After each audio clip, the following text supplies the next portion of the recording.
But there seem to be quite a few genetic factors as well. There's also an enormous placebo effect. Women will say, oh, I changed this about my life and I find the hot flashes are better.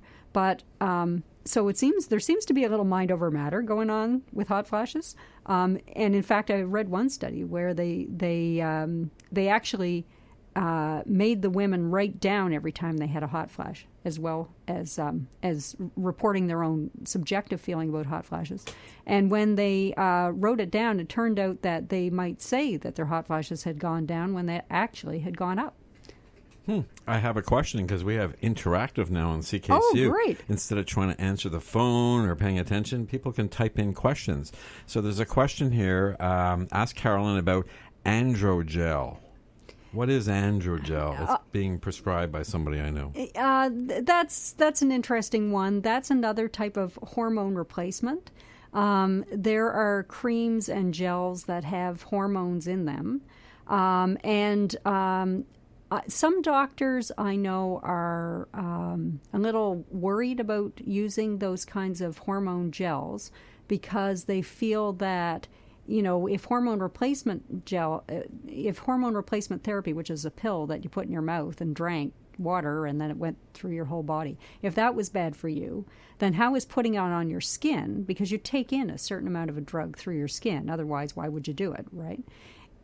Is that okay? Right. So some women use estrogen creams, and that may or may not have any negative effect on your health. The jury's really out. However, there are some menopausal symptoms, and men have a similar kind of andropause situation where a gel might help you, for example, with sexual function and things like that. So if your doctor's prescribed something like that, I would say give it a try. Mm-hmm. The thing is, when they discontinued hormone replacement therapy, yes, there were studies finding that it increased chances of certain types of cancer and heart disease, but moderately, right? And so the amount of hormone that you're getting with one of these gel products is much lower than you would with a pill. So is it at a level that would actually cause an increase in risk of cancer or heart disease? The jury's really out. I suspect not. Why is it so dangerous? Because they say after you apply it, you can't touch anything else. Like your partner can't touch that area. It's like some sort of radioactive gel that you have to. Do you know anything about that? No, I don't. and what is the biggest complaint about menopause? Is it the lack of sexual interest or functionality? Is there some? I would say the hot flashes are usually number one problem. Like some women have other symptoms that are troubling. Some of them experience quite a bit of fatigue. Some of them get insomnia, often because of the hot flashes. So there are a lot of things that can affect different people, but the hot flashes are probably the most common and most serious complaint with women. I didn't think this was going to be a whole menopause show.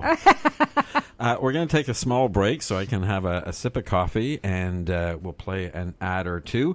I do want you to stick around. We're talking to Carolyn Brown. You can check out her blog, Carolyn with a Y, carolynbrown.wordpress.com, and her last article, Why Do Hot Flashes Remain a Medical Mystery?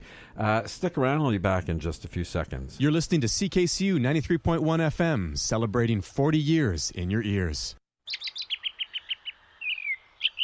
Follow us on Twitter at CKCU-FM for up-to-date information on programming, community events, and more. Hi, this is Rick Mercer wishing a happy 40th anniversary to the mighty CKCU-FM in Ottawa.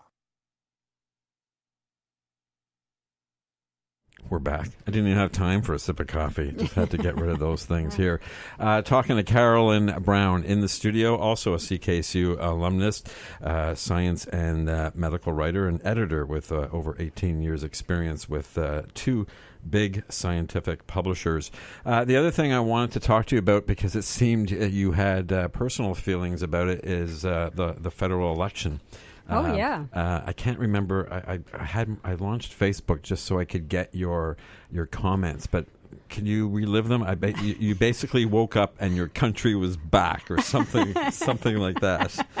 Yeah, I was. I work a lot with scientists. I work with scientists I've worked with a lot of scientists in universities, and now I work with scientists in government. The last 10 years has been very, very difficult for them. I was at the Canadian Science Writers Association conference here in Ottawa in 2010, and I had been doing some writing for the Canadian Medical Association Journal as a medical reporter. And I was talking to other people who were also doing reporting in science. Peter Calamai, who lives here in Ottawa and was a science reporter for the Toronto Star. Miriam Schuchman, who's a doctor and has reported for the Canadian Medical Association Journal and many other publications. And Stephen Strauss, who's a science writer, used to be at the Globe and Mail. Anyway, there were many people who were talking about the fact that when they tried to get interviews with government scientists, they'd been stonewalled and turned away and given, an email that basically said nothing. And we didn't realize what was going on. But fortunately, at that conference, there were also quite a few people who worked in government communications offices who could tell us what was going on and explain to us that they were being told to rewrite press releases to emphasize the MP in the riding instead of the science that was being done by the scientists. They were told that their press releases couldn't go out. All the press releases had to go through the Privy Council office instead of a department putting out press releases. Scientists were publishing articles in eminent journals like Science and Nature, and were not able to write a press release about it or talk to the media about it. A lot of these articles were not at all controversial. One of the major ones that came up from a researcher at Natural Resources Canada was about a flood that occurred after the Ice Age as the glaciers were retreating. And they had found evidence of this flood up north and written a paper on it and so on. So what does that have to do with anything? Nothing, right? Mm-hmm. So the extent of the muzzling of scientists, as it became known, became clearer in the months and years after that. The Canadian Science Writers Association took it up. A great little group called Evidence for Democracy started here in Ottawa and held a death of evidence mock funeral on Parliament Hill. The long-form census was canceled by the Conservative government. And there were a lot of us who were becoming very concerned that this meant that the scientific evidence and the data you need to make good decisions were no longer in the public sphere. I think one of the things that people don't realize is that most people can't understand these scientific articles that appear in journals. I mean, I work on them all the time. I help writers write them. I edit them. I help publish them. That's a big part of my life. But to most people, it's all Greek to them, right? However, the results of the scientists find should be part of what we're talking about. They should be things that people have access to and can understand and can discuss and that can affect their view of the world. So I was very concerned about what was going on, and I've done a few things about it, and so have a lot of other people, to try to bring it to everybody's attention. And it was quite successful, the campaign really, to say that the government scientists are being muzzled and can't talk about what they're doing.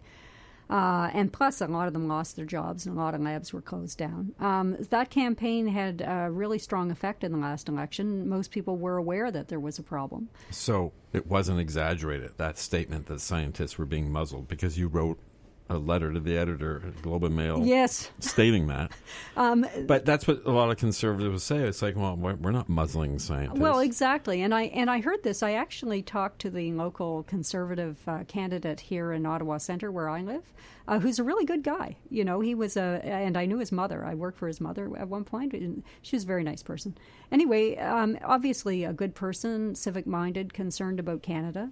But he had bought this line that we're not muzzling government scientists because we're allowing them to publish in scientific journals that, let's face it, most people can't read. Right, and we need the press release to give me the summary of the report. Exactly. Like in words that you can understand. This morning I heard that